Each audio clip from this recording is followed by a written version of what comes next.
सभी भक्तजनों को राम राम, जय श्री राम। आज है एकादशी और एकादशी व्रत करने के बाद एकादशी की कथा पढ़ने से ही व्रत का पूर्ण फल मिलता है। और अगर आपने एकादशी व्रत नहीं भी किया है तो भी आप एकादशी की कथा सुनेंगे तो आपको व्रत का फल मिलेगा। व्रत की कथा शुरू करने से पहले थोड़ा सा हम एकादशी के बारे में जान लेते हैं। एकादशी तिथि जगत के पालनहार भगवान विष्णु को समर्पित मानी जाती है। हर महीने में 2 बार एकादशी का व्रत रखा जाता है, एक कृष्ण पक्ष में और दूसरा शुक्ल पक्ष में। जेठ माह की कृष्ण पक्ष की जो एकादशी आएगी उसको अपरा एकादशी कहा जाता है, जिसका व्रत आज है। अपरा यानी आपके सभी अपराधों को माफ करने वाली जो एकादशी है उसको अपरा एकादशी कहा जाता है। यह व्रत करने से व्यक्ति के सभी पाप धुल जाते हैं। एकादशी पूजा के दौरान एकादशी व्रत की कथा का पाठ जरूर सुनना चाहिए, जिससे श्री हरि विष्णु प्रसन्न होते हैं। तो आइए जानते हैं इस कथा के बारे में। एक बार की बात है, भगवान श्री कृष्ण ने युधिष्ठिर के पूछने पर अपरा एकादशी के महत्व के बारे में बताया और कहा कि अपरा एकादशी व्रत को करने से प्रेत योनि, ब्रह्म हत्या और पाप आदि से मुक्ति मिलती है। पौराणिक कथाओं के अनुसार प्राचीन समय में एक महीध्वज नाम का एक धर्मात्मा राजा रहता था। धार्मिक कार्यों में लीन रहता था। उसका एक छोटा भाई था जिसका नाम था वज्रध्वज। वह बहुत क्रूर और अधर्मी था। छोटा भाई वज्रध्वज महीध्वज से द्वेष रखता था और उसे मारना चाहता था। एक दिन रात में मौका पाकर वज्रध्वज ने अपने बड़े भाई की हत्या कर दी। लोगों को इस बारे में पता न चले, इसके लिए उसने अपने बड़े भाई के शव को जंगल में ले जाकर पीपल के पेड़ के नीचे गाड़ दिया। राजा की मृत्यु पूर्व से निश्चित नहीं थी, यानी कि यह एक अकाल मृत्यु थी। अकाल मृत्यु होने की वजह से महीध्वज प्रेतात्मा बनकर उसी वृक्ष पर रहने लगा और पेड़ में रहकर आने जाने वाले लोगों को परेशान करता था। एक बार धौम्य नामक ऋषि उस वृक्ष के पास से गुजर रहे थे। तब राजा की प्रेतात्मा ने उन्हें भी परेशान किया, लेकिन ऋषि ने अपने तपोबल से प्रेतात्मा को काबू में कर लिया और उसके पश्चात उन्हें पता चला कि वे राजा के साथ सही नहीं हुआ है। इसके बाद उन्होंने उस प्रेत आत्मा को पीपल के पेड़ से उतारा और परलोक विद्या के बारे में बताया। राजा की आत्मा को प्रेत योनि से मुक्ति दिलाने के लिए धौम्य ऋषि ने खुद ज्येष्ठ माह की कृष्ण पक्ष की एकादशी पर अपरा एकादशी का व्रत किया और घोर जप किया। इस व्रत के पुण्य से धर्मात्मा को प्रेत योनि से मुक्ति मिल गई।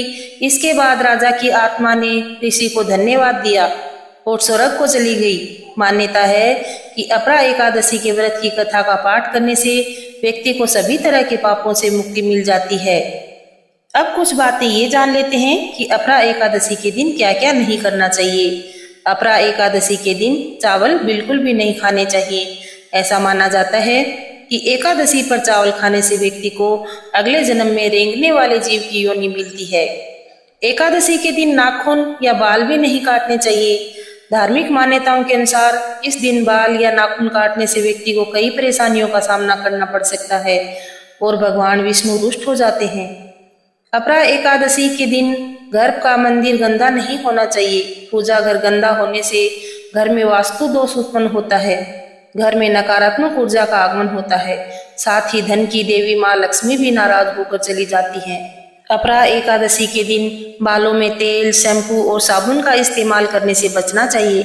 इसके अलावा अपरा एकादशी के व्रत में किसी भी व्यक्ति के बारे में मन में गलत नहीं सोचना चाहिए और ना ही गलत बोलना चाहिए। ये कुछ ध्यान में रखते हुए बातें अगर आप एकादशी का व्रत करेंगे तो विष्णु भगवान आपसे जरूर प्रसन्न होंगे। अब कुछ बातें हम ये भी जान लेते हैं कि अपरा एकादशी के दिन हमें क्या करना चाहिए। अपरा एकादशी के दिन हमें ब्रह्म मुहूर्त में उठकर घर की साफ सफाई करनी चाहिए। इसके बाद हमें पीले रंग के वस्त्र धारण करने चाहिए और हमें व्रत का संकल्प करना चाहिए। विष्णु भगवान की पूजा का भी विधान है। उन्हीं विष्णु भगवान के साथ ही हमें लक्ष्मी जी का भी पूजन करना चाहिए। उन्हें अक्षत, फूल, आम, फल, नारियल और मेवे चढ़ाने चाहिए। ऐसा करने से विष्णु भगवान प्रसन्न होते हैं और इस दिन पानी के दान का विशेष महत्व है। आप अपनी श्रद्धा के अनुसार पानी का दान कर सकते हैं। आने जाने वालों को पानी पिला सकते हैं, शरबत बनाकर पिला सकते हैं, पानी का घड़ा दान कर सकते हैं और राहगीरों को ठंडा पानी पिलाने से विष्णु भगवान बहुत जल्दी प्रसन्न होते हैं। विष्णु भगवान आप सबकी मनोकामना जरूर पूरी करेंगे। ओम नमो भगवते वासुदेवाय, ओम नमो भगवते वासुदेवाय। इस मंत्र का पूरे दिन जाप करते रहें। इसी एकादशी से संबंधित एक और कथा है राजा हरिश्चंद्र की। राजा हरिश्चंद्र और अपरा एकादशी की एक पौराणिक कथा इस प्रकार है। प्राचीन काल में राजा हरिश्चंद्र अपने सत्य, धर्म और न्यायप्रियता के लिए प्रसिद्ध थे। उन्होंने जीवन भर में कभी असत्य नहीं बोला, सदैव धर्म का पालन किया। एक बार उन्हें कठिन परीक्षा से गुजरना पड़ा। राजा हरिश्चंद्र एक बार सपने में भगवान को दान में अपना पूरा राज्य दे दिया। जब वे जागे तो उन्होंने स्वप्न को सत्य मानकर अपने राज्य का त्याग कर दिया। इसके बाद वे पत्नी और पुत्र के साथ वन में रहने लगे। धीरे धीरे उन्हें गरीबी और कष्ट और कर्ज का सामना करना पड़ा। उन पर इतना संकट आया कि उन्हें काशी जाकर एक चांडाल के यहाँ शमशान का कार्य करना पड़ा। वहां वे अंतिम संस्कार के लिए आए हुए शवों को शुल्क लिया करते थे। यह कार्य भी वह पूरी ईमानदारी से करते थे। एक बार जब वो ऐसा कार्य कर रहे थे तो उनके पुत्र का भी निधन हो गया। एक दिन उनका पुत्र रोग के कारण चल बसा।